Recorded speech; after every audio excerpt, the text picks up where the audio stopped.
وہاں کے طلوع اسلام میں ہماری جنگ ہی ان مولوی صاحبان سے تھی، یہی کچھ بتانے کے لیے کہ اسلام ہے کیا۔ وہاں یہ بات جو تھی اس انداز پہ میں لکھتا چلا آ رہا تھا کہ ہمارا منشور لا الہ الا اللہ ہے، اس کے دو حصے ہیں۔ پہلا حصہ لا کا ہے، سیاست میں، معاشرت میں، معیشت میں لا کے معنی ہوں گے کہ یہ غیر اسلامی چیز بھی چھوڑنی ہوگی، یہ بھی چھوڑنا ہوگا، یہ بھی چھوڑنا ہوگا، یہ بھی چھوڑنا ہوگا۔ یہ پہلے چھوڑنا ہوگا، یہ ترک کرنا ہوگا، یہ سارے نقوش اپنے ذہن سے دھونے پڑیں گے آپ کو، کوئی ان میں سے تصور باقی نہیں رہے گا۔ یہ کفر کے تصورات ہیں، یہ شرک کے تصورات ہیں، ان کو چھوڑنا پڑے گا۔ وہ کیا 3 ستون تھے جن کو وہاں چھوڑنے کا مطالبہ تھا۔ شخصی حکومت، کسی انسان کی یا انسانوں کے گروہ کی یا ہجوم کی یا جمہور کی حکومت، انسانوں کی حکومت کسی رنگ میں، کسی شکل میں، کسی معنی میں کیوں نہ ہو، اسے چھوڑنا پڑے گا، کیونکہ یہ شرک ہے۔ اللہ تعالیٰ کا فرمان ہے کہ حکومت صرف خدا کی ہے، لا یشرک فی حکمہ احدا، وہ کسی انسان کو اپنے حق کی حکومت میں شریک نہیں کر سکتا۔ پہلی چیز یہ تھی، انسانوں کی حکومت، خواہ وہ ملوکیت ہو، وہ آمریت ہو یا مغرب کی جمہوریت ہو، ان سب کو چھوڑنا ہوگا۔ پہلی چیز لا کی یہ تھی۔ خدا اور بندے کے درمیان یہ جو ایک ذریعہ واسطہ حجاب بنا رکھا ہے، جسے پریسٹ ہوڈ کہتے ہیں، پیشوائیت کہتے ہیں، ملائیت کہتے ہیں، اس کو چھوڑنا ہو۔ نظام سرمایہ داری کے جس میں انسانوں اور انسانوں میں طبقات پیدا کیے جاتے ہیں، امیر اور غریب کے، ذلیل اور امیر کے، اس نظام کو چھوڑنا ہوگا۔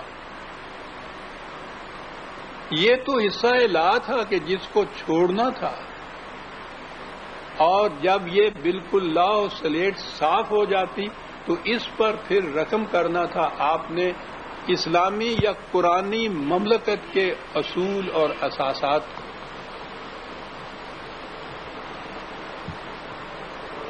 میں نے عرض کیا کہ ایک چیز تو اصول ہوتے ہیں، وہ الفاظ میں ہوتے ہیں، حروف میں ہوتے ہیں، ان کا سمجھنا بھی ذرا مشکل بعض اوقات ہو جاتا ہے، اور پھر ان کا اثر بھی اتنا زیادہ نہیں ہوتا جتنا کہ محسوس مثالوں سے آپ کے سامنے کوئی چیز پیش کی جائے تو۔ میرا انداز یہی رہا ہے، وہاں بھی یہی صورت تھی۔ میں نے عرض کیا کہ یہ نظام مملکت، یہ نظام معاشرت اور معیشت جو قرآن نے پیش کیا ہے، اسے عملاً نبی اکرم صلی اللہ علیہ وسلم اور حضور کے خلفائے راشدین کے زمانے میں دنیا نے دیکھا تھا۔ تو میرا انداز وہاں بھی یہی تھا کہ میں اس دور کی جتنی بھی اس قسم کی نمایاں مثالیں تھیں ان کو پیش کیا کرتا تھا۔ یہاں بھی میں گزشتہ 37 سال سے یہی کر رہا ہوں، اپنے درسوں میں بھی میرا انداز یہی ہے، میں آج بھی یہی انداز اختیار کروں گا۔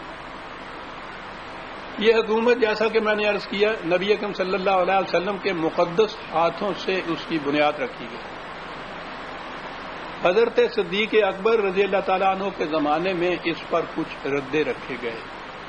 ابھی حالات ایسے تھے کہ آپ کا یہ زمانہ جو تھا وہ تو اندرونی بغاوتیں جو تھیں ان کو فروغ کرنے میں زیادہ صرف ہوا تھا۔ ایک مملکت کے لیے جس قسم کے نظام کی ضرورت ہے، اور وہ نظام مختلف گوشوں کا نظام ہے، معاشی ہے، معاشرتی ہے، سیاسی ہے، یہ حضرت عمر رضی اللہ تعالیٰ عنہ کے عہد میں جو مملکت قائم ہوئی تھی اس میں یہ نظام جو تھے ہمارے سامنے محسوس شکل میں آتے ہیں۔ غنیمت ہے کہ جہاں ہماری تاریخ میں بہت کچھ یابس بھی ہے، غلط بھی ہے، خلاف اسلام بھی ہے، وہاں ایسے ایسے نقوش بھی وہاں مل جاتے ہیں جن سے نظر آتا ہے کہ یہ واقعی ہی وہ اسلامی مملکت تھے جو قرآن قائم کرنا چاہتا ہے۔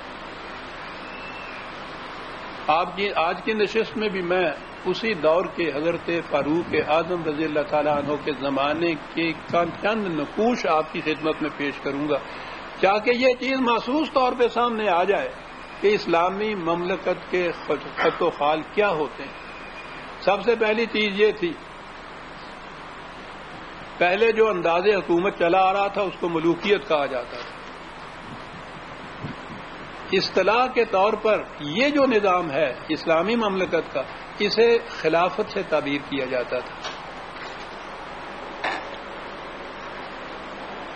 ایک دن حضرت عمر نے حضرت سلمان پارسی سے پوچھا، صحابہ کبار کے جہاں بھی نام آئے رضی اللہ تعالیٰ عنہ ان کے ساتھ آپ سمجھ لیجئے گا کہ میں نے عرض کر دیا. ان سے پوچھا کہ میں خلیفہ ہوں یا بادشاہ؟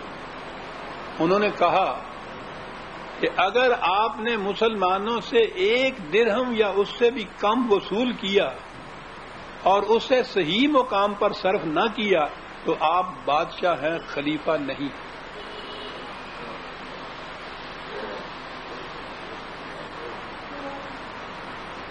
آپ کی آنکھوں میں آنسو آ گئے.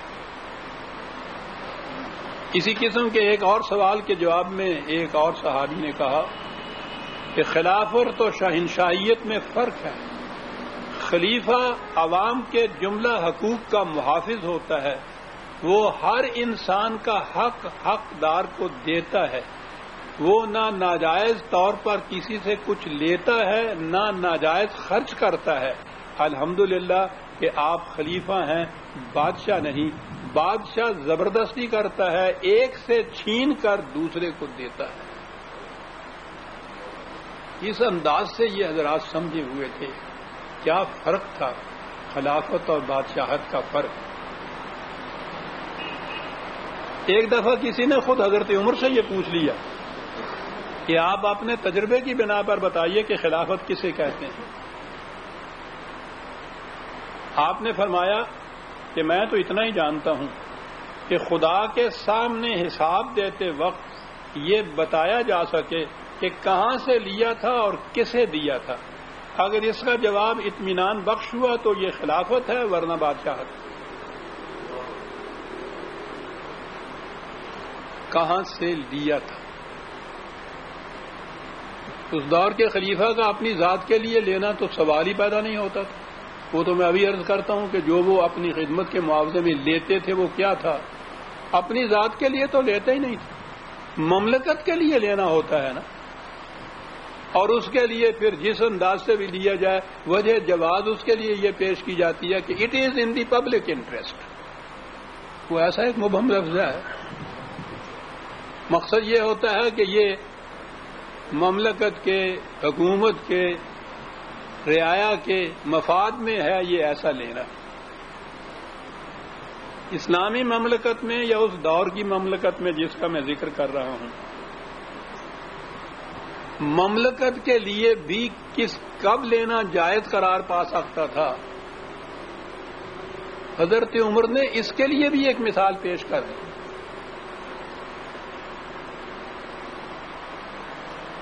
ایک نو آزاد شدہ غلام پہلی دفعہ آیا مملکت میں. وہ حکومت کے واجبات ادا کرنے کے لیے حضرت عمر کے پاس آیا. آپ نے کہا کہ میں نے تمہیں پہلے نہیں دیکھا. اس نے کہا کہ میں پہلی دفعہ ہی آیا ہوں اور مملکت کے واجبات ادا کر رہا ہوں. آپ نے کہا کہ مملکت نے تمہارے لیے کچھ کیا بھی ہے؟ غور سے سنیے گا. اس نے کہا کہ نہیں میں تو حال ہی میں آیا ہوں، ابھی تک تو کچھ نہیں کیا.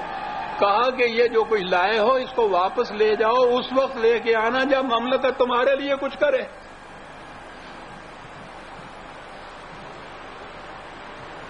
مملکت کے لیے بھی اس وقت لینا جائز قرار پائے گا جب مملکت ان کے لیے کچھ کرے. آج کی اصطلاح میں ایک ویلفیئر اسٹیٹ کا تصور دیا جاتا ہے. اس میں وہ کہا جاتا ہے کہ واقعی مملکت اپنی رعایا کے لیے، مفادی کے لیے بہت کچھ کرتی ہے.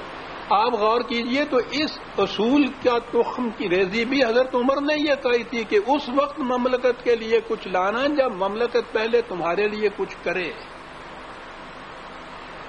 اسے کہیں گے کہ مملکت کے لیے جائز طریق سے لیا. یہاں تک ناجائز طریق کا تعلق تھا، بیت المال کے